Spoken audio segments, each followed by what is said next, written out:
여러분 안녕하십니까? 대통령 부인 김건희 여사가 디올백 사건에 대해 법원의 판단을 피할 수 있게 됐습니다.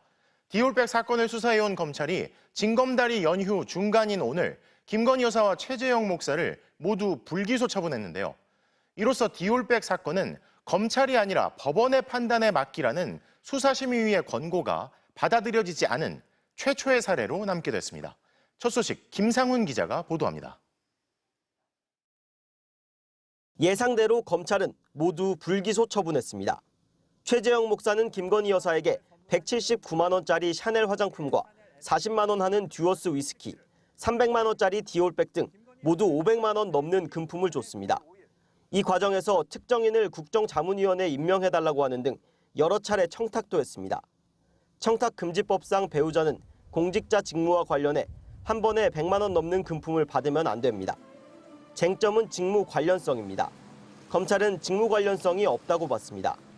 최 목사가 준 금품은 김 여사와 우호적인 관계를 유지하거나 접견 기회를 얻기 위한 수단으로 판단했습니다. 디올백과 샤넬 화장품, 위스키 등 500만 원 넘는 금품을 선물 정도로 본 겁니다. 공직자는 배우자가 받은 금품을 신고해야 처벌을 피하는데 윤석열 대통령은 하지 않았습니다. 검찰은 직무 관련성이 없으면 신고 의무도 없다며 윤 대통령을 무혐의 처분했습니다. 상대방인 최 목사도 같은 이유로 무혐의 처분했습니다.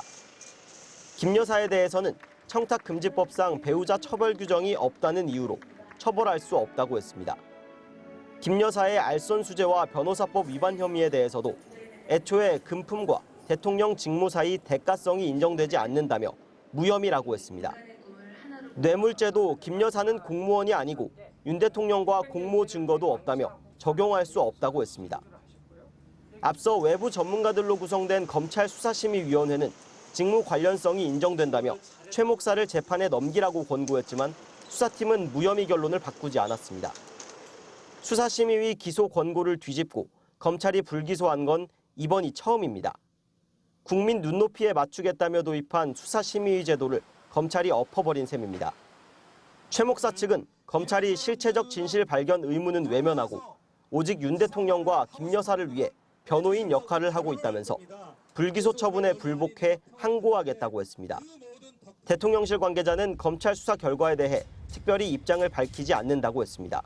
MBC 뉴스 김상훈입니다.